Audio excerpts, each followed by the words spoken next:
Bismillahirrahmanirrahim. Nuclear reactions. Nuclear reaction is a process in which some change in the characteristics of the nucleus takes place either spontaneously or as a result of bombardment of a particle or a ray. Nuclear reaction जैसे कि नाम से जाहिर है कि ये nucleus के reactions हैं।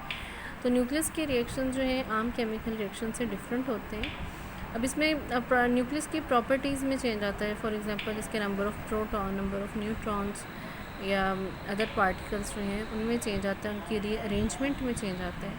अब ये चेंज दो तरह से प्रोड्यूस होता है। एक तो स्पॉन्टेनियसली जो कि नेचुरल रेडिएक्टिविटी को रिप्रेजेंट करता है, या फिर जो है इस पर हम कोई पार्टिकल या रे बम्बार्ड करें तो उसके नतीजे में उसमें जो है वो न्यूक्लियर चेंज जो है वो आता है और इसे हम आर्टिफिशियल रेडिएक्टिविटी का नाम देते हैं। अब न्यूक्लियर रिएक्शन को हम रिप्रेजेंट करें तो इसे भी हम केमिकल रिएक्शन की तरह जो है वो इक्वेशन से जो है वो रिप्रेजेंट करते हैं। A+X goes for Y+B। ए इसमें प्रोजेक्टाइल है, वो पार्टिकल या रे जो कि न्यूक्लियस पे बम्बार्ड होती है, +X इसमें टारगेट न्यूक्लियस है। टारगेट न्यूक्लियस जिसमें हम चेंज चाहते हैं या न्यूक्लियर रिएक्शन जो है जिसमें होना है वो है। अब ए प्रोजेक्टाइल जो है ये टारगेट न्यूक्लियस से जब कोलाइड करता है तो उसके रिज़ल्ट में प्रोडक्ट न्यूक्लियस Y बनता है +B। इसमें जो है इमिटेड रे है, कोई सी भी जो है रे जो है इसमें इमिट जो है वो होती है। अब इसकी जो है वो जनरल हम कह सकते हैं कि रिप्रेजेंटेशन है किसी भी नेचुरल या आर्टिफिशियल रेडियोएक्टिव प्रोसेस के लिए। इसकी शॉर्ट हैंड फॉर्म हमारे पास ये साइड पे गिवन है। शॉर्ट हैंड फॉर्म इसकी बेथे नोटेशन कहलाती है। इसमें जो पेरेंट न्यूक्लियस है वो हम लेफ़्ट साइड पे रखते हैं, जो डॉटर न्यूक्लियस या प्रोडक्ट न्यूक्लियस उसे हम राइट साइड पे रखते हैं। और इसमें ए जो है ये प्रोजेक्टाइल पार्टिकल है और बी जो है ये इमिटेड रे या पार्टिकल है जो प्रोड्यूस होता है। इसे हम जो है स्मॉल ब्रैकेट के अंदर क्लोज करते हैं। तो ये नोटेशन जो है बेथेस नोटेशन कहलाती है और ये इसकी शॉर्ट हैंड फॉर्म है जिसमें हम इसे रिप्रेजेंट करते हैं। इसके साथ ही एक टेबल में शेयर कर रही हूँ, ये बेथे नोटेशन में है जो कि न्यूक्लियर रिएक्शंस जो है उनको रिप्रेजेंट करता है।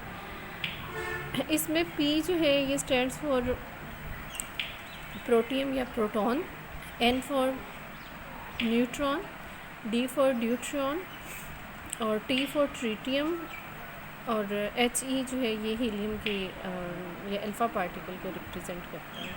और गैमा रेडिएशन जो है ये हाई एनर्जी रेडिएशन जो इमिट या उस पर डाली जाती है जिसके नतीजे में ये रिएक्शन जो है वो होता है।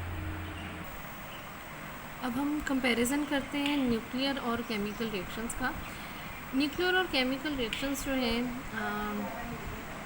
ये कुछ एक्सटेंट में मिलते जुलते हैं। फॉर एग्जांपल दोनों में ही एनर्जी जो है वो हीट एनर्जी जो है रिलीज़ होती है या एब्जॉर्ब होती है। अब न्यूक्लियर रिएक्शन को हम रिप्रेजेंट करते हैं। फॉर एग्जांपल हमारे पास नाइट्रोजन है 714, इसको अल्फा पार्टिकल हम बम्बार्ड करते हैं तो इसकी ऑक्सीजन 817 और प्रोटॉन इसमें जो है वो बनता है और Q amount of energy release होती है। अब इसमें Q जो है ये लार्ज अमाउंट ऑफ एनर्जी को रिप्रेजेंट करता है, ट्रीमेंडस अमाउंट ऑफ एनर्जी को रिप्रेजेंट करता है। और इसकी साइन नोटेशन ये है कि अगर Q पॉजिटिव है तो ये एक्सोएनर्जिक रिएक्शंस को शो करता है, मीन्स कि जिसमें एनर्जी रिलीज होती है। और अगर इसके साथ नेगेटिव का साइन है तो ये एनर्जी एब्जॉर्प्शन को रिप्रेजेंट करता है। अब हम देखते हैं कि इसमें न्यूक्लियर रिएक्शंस और केमिकल रिएक्शन में क्या चेंज है। न्यूक्लियर रिएक्शन में एलिमेंट्स जो हैं एक से दूसरी में कन्वर्ट होती हैं, जबकि केमिकल रिएक्शन में कोई भी न्यू एलिमेंट जो है वो प्रोड्यूस नहीं होता। इसमें न्यूक्लियर रिएक्शन में न्यूक्लियस में जो पार्टिकल्स हैं, फॉर एग्जांपल प्रोटॉन है, न्यूट्रॉन है, ये इन्वॉल्व होते हैं चेंज में। और केमिकल चेंज में सिर्फ जो आउटर मोस्ट शेल में इलेक्ट्रॉन्स हैं वो इन्वॉल्व होते हैं केमिकल बॉन्डिंग में। न्यूक्लियर रिएक्शन में बहुत लार्ज अमाउंट ऑफ एनर्जी जो है वो प्रोड्यूस या रिलीज़ होती है, tremendous amount of energy is involve, जबकि केमिकल रिएक्शन में स्मॉल अमाउंट ऑफ एनर्जी जो है वो इन्वॉल्व होती है। न्यूक्लियर रिएक्शन में जो रेट ऑफ रिएक्शन है ये इंडिपेंडेंट है कंसंट्रेशन के, टेम्परेचर के, प्रेशर के एंड कैटालिस्ट के। जबकि केमिकल रिएक्शन में रेट ऑफ रिएक्शन जो है इन सब पैरामीटर्स पर जो है वो इफ़ेक्ट होता है। अगर हम कंसंट्रेशन को चेंज करें, अगर हम टेम्परेचर को, प्रेशर को चेंज करें, तो इन सब का चेंज जो है वो इसके रेट ऑफ रिएक्शन पर आता है।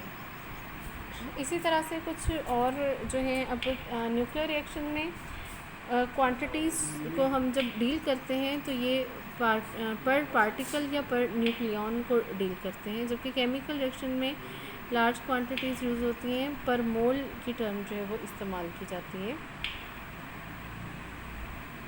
न्यूक्लियर रिएक्शन में amount of law of conservation of energy जो है वो ओबे नहीं होता, क्योंकि इसमें जो है